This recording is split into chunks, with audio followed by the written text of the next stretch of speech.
Yeah, don't worry, I hear you. Deidara is overpowered, the guy who I've said sucks in nearly every video pertaining to him or one that he's in. Well, yeah, and I haven't really changed my mind on any stance about him whatsoever, on Deidara or his scaling, but I feel that it's fair to lay out why I actually think Deidara is more impressive than what many creators, including myself, would like to give him credit for, or just things that aren't brought up that should be. Deidara truly is quite powerful, and before I get into why that is, please maybe consider subscribing or checking out more of my videos, such as the ones related to Deidara like this, such as Sorcery vs Deidara. Now, to get the obvious out of the way, Deidara is still an Akatsuki member, a shinobi capable of capturing Bijou alone and even beating a 1,000-man army, with talent that even, notable Kage like Inoki can't help but acknowledge. Believe it or not, even Itachi believes that Deidara's talent will be very useful to the Akatsuki when recruiting him. Deidara also being only one of 2 members in the Akatsuki to go beyond their quota and capture a second Bijou, with the only other member being Pain, their leader. With there even being a case that Deidara captured Fu 10 years before the time skip. However, I disagree with this interpretation, as I believe that was Orochimaru's doing, as Kisame's statement around the ghetto ceiling and Deidara and Sasori's conversation both kind of alludes to that more. With that being said, Deidara would still be a monster, correct? Well, yeah, sorta, but his physical combat speed and other physical attributes aren't super impressive.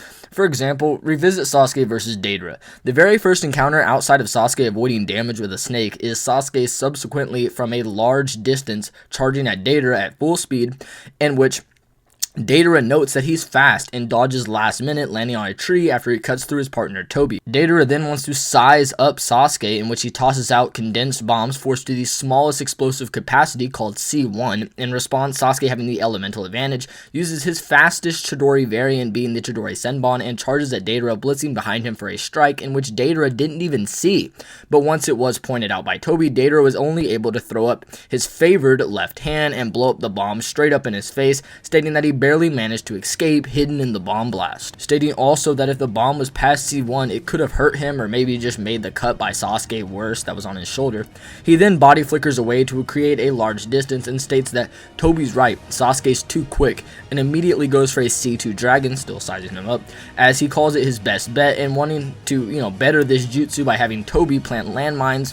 And I have heard a lot of people say that Deidara can't do this by himself. However, this is mainly just conjecture, as the third data book describes his hiding mold jutsu as the perfect way to do such. Sasuke then gets worried that the dragon could fly and moves towards them once again, presumably at full speed. However, the C2 worked as planned, covering a far greater distance than Sasuke possibly could and catching him off guard via catching his sidestep, blowing up in his face, with Deidara then taking the fight to the skies, exiting Sasuke's maximum attack range and quickly overwhelming a base Sasuke, who he can still perceive and simply drop bombs on. This would be even easier for Deidara if he were to utilize his left eye goggle that allows him to easily see accurate and close-up shinobi on guard over the sand village, and this is over the entire village. This also just goes to show how out of character Deidara really was in this fight. See, this is what makes Deidara so dangerous, the way he fights. Deidara is extremely willing to test his art, and it's even shown here whilst out of character due to him getting hot-headed and battling the Sharingan, where he normally wouldn't even go to the ground to force combat speed attacks. And while that isn't a strong suit for him, he still could react to someone like Hebi Sasuke, who by this point is even stated to take the breath away from the Akatsuki according to the data book, and Naruto, even whilst fighting Kakuzu, another Akatsuki member, still believes that Sasuke would have beaten Kakuzu within 2 shots as Naruto did, as he just thinks Sasuke would have done better, I guess, which is kind of crazy. This is pretty consistent with him also being totally able to perception blitz base Naruto and Sakura, the latter who could even perceive and keep up with Sasori, his partner. So Deidara, in one of his worst attributes, is rightfully above the bottom 3 Akatsuki, with the only contentious one being his partner Sasori, which I can come back to in a bit, in which that one could go either way, to be honest. So what does Deidara look like when he is in his realm? Well, let's look at the latter part of the Sasuke fight. You'll notice that Deidara kind of went way out of his element and got way too hot-headed and let him be bested, when before he was able to casually blitz Sasuke's shuriken trap and completely blow up even a CM2 Sasuke's wing, with this being the point where Sasuke, according to the third data book, would overcome the fighting style disadvantage with the mastery of his Sharingan and would catch Deidara off guard by cutting the dragon wing, with Sasuke then closing the gap over the now arrogant Deidara, using his range advantage, nature advantage, and dojutsu to win. win, with Deidara's C0 still allowing him to surpass Sasuke not only as a shinobi but also as an art form, with the Sharingan and Uchiha clan as a whole being viewed as a disgrace to the artist. With this being said, what does Deidara actually look like in a more in-character approach? Well, let's check out his bout with the 5th Kazekage, Gaara, in which we could see that Deidara quickly dealt with Gaara and was surely able to keep up with his high-layered plans, similar to his bout with Sasuke, where he planned on Sasuke catching on and outsmarted him with a clay clone catching him, and this honestly would have ended most of the cast if they were in Sasuke's position. The same goes here. Deidara flew over the sand village from very high above in his eye scouter and found 3 sand shinobi guards and let down 3 presumably C1 bugs and blew their heads off. So imagine if he started off like this against Sasuke, or if he just stayed in the air at the start of the battle against Sasuke. There are just so many things like this to worry about when it comes to battling Deidara. Then Kazekage Gaara, a version of Gaara potentially even greater than his Kage Summit counterpart due to the loss of Shikaku, then tries to attack Deidara with his sand, and Deidara instantly reacts, outspeeds it, and hops on his bird, in which he then begins to evade much easier in his flight speed, which we'll come back to.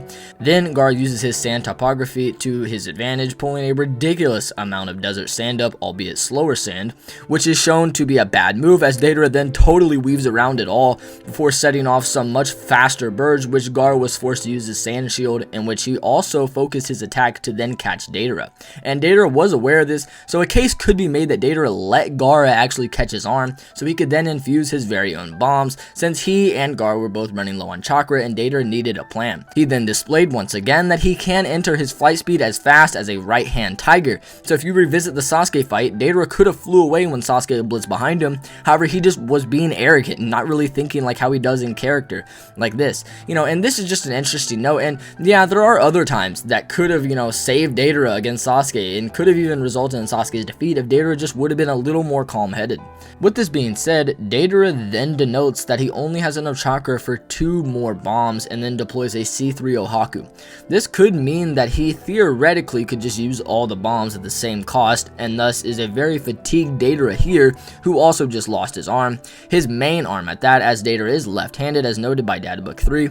So imagine if Deidara used this attack against Sasuke, a C3 off-guard attack. A C3 whose skills far above the bombs he was using on Sasuke, the ones that blew off his wing, and even the bombs he used against Isobu to one-shot Ibiju, which in the arc just before, Chiyo was stating that Ibiju's power is incomprehensible even knowing she was going to fight Sasori. Another even crazier feat with an underwater clay creature, Deidara tilted the entire Turtle Island with a bomb, likely not even C3, which is consistent as the 3rd data book does outright state that the C3 is virtually the pinnacle of all explosions, meaning that he could have done even more than this, and it's probably a C2 since C2 can create dragons and animals and whatnot, and this is kind of like a squid, I guess. With his C3, Deidara was very confident that he could destroy the entire village, or at least a large part of it, and notes that his prized Ohaku containing C3 chakra could have done as much.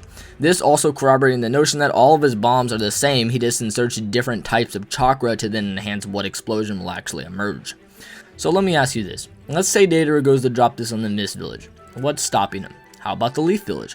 Gaara had such an arsenal advantage here, it's kind of tragic, as Deidara still was weaving around all of his attacks and outdoing him for the most part, with him even admitting that he was underestimating Gaara and was unprepared for this battle. Yeah, kinda crazy. But it's not even that. Deidara's IQ in this fight, with him being calm, is very impressive. The C3 he dropped was just a decoy, and the real bomb was one of the other 2 bombs he had left. Then he flew it straight towards Gaara's face, which was also a decoy, forcing Gaara to close his sand shield, and then the bombs from earlier that he inserted into the sand crept into the shield and literally completely blasted Gaara from inside. Crazy IQ feats from Deidara, I know. And that's not all. He also admitted that snaring him alive was the hardest part. Not combating him while unprepared, no, the fact that he had to hold back in many instances to catch Gaara alive. With Baki, the strongest Jonin, also acknowledging that Deidara is stronger than virtually anyone else in the village, as he warns Kankuro that if he took down Gaara, what chance could he possibly have, as he was going to deploy a tracking unit on Kankuro, not to aid him, but to find him when they were done with him. This would arguably put Deidara even above the Sand's strongest Jonin, Kankuro, and even Granny Chiyo, a character who could combat and fight very relative to Sasori, sort of adding a line of question to Deidara, stating that Sasori is stronger than him, which coupled with him having crazy feats on Hebi Sasuke, who could perception blitz Sakura, this seems rather consistent. With him also wanting to have Kakashi leave, as he already noted to Sasori that he wants wants to take the Nine Tails, this being what Itachi needed to relay on Kisame to tell him not to capture Naruto, as even Deidara failed at it.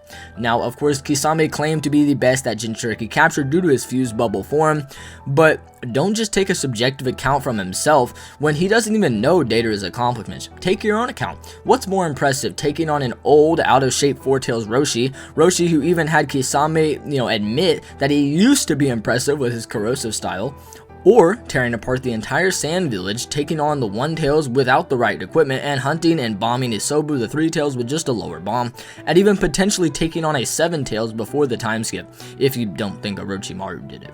Now, most people also forget that Deidara was going to hunt Naruto even after seeing his tails, but got excited at hearing Sasuke's arrival, and then just kind of went after him.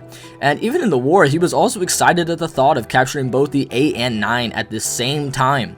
Yeah, I'm not gonna say either way who's better, but based on capturing Jinchuriki, who's really better at it?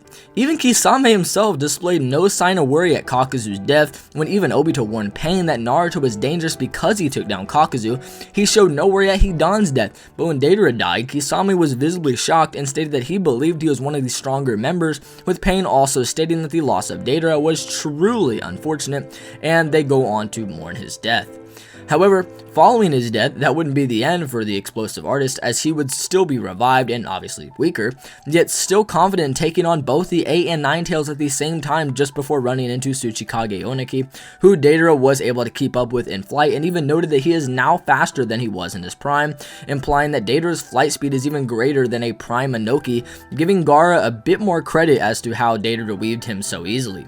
This shouldn't be inconsistent, as when they were moving around and reacting very evenly in flight speed, Akatsuki noted that they are so fast he couldn't even keep up with either of them, when before he could react to Deidara's bomb's activation speed point blank and their explosive velocities. So just being even slightly generous, you could say that Deidara's flight speed or combat in flight is greater than his bomb's explosive velocities, to which those scale even above a CM2 Hebi Sasuke. He then wanted to test his C4 durability negating bomb against Oniki's particle style to see which was truly greater, and then he got sealed. But this is interesting, as it poses the idea that Deidara thought the damage of the particle style, which he has seen before, and the damage of his C4 would be comparable. This shouldn't even be that outlandish. I mean, let's be honest, we all thought Sasuke was a goner here. I mean, even the animals were disintegrated, quite literally everything that breathes. So imagine if Kakuzu went into Diamond War off-start against Deidara, right? It's not in character for him to start off with the C4 either, as he does it against Inoki, so he would quite literally beat Kakuzu in seconds.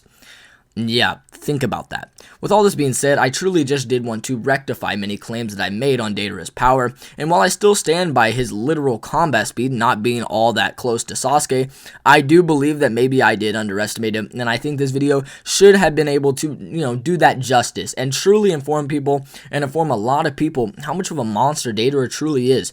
So please, once again, if you did enjoy, consider leaving a like on this video or hitting that subscribe button, as it would be greatly appreciated, and yeah, as always, love you guys.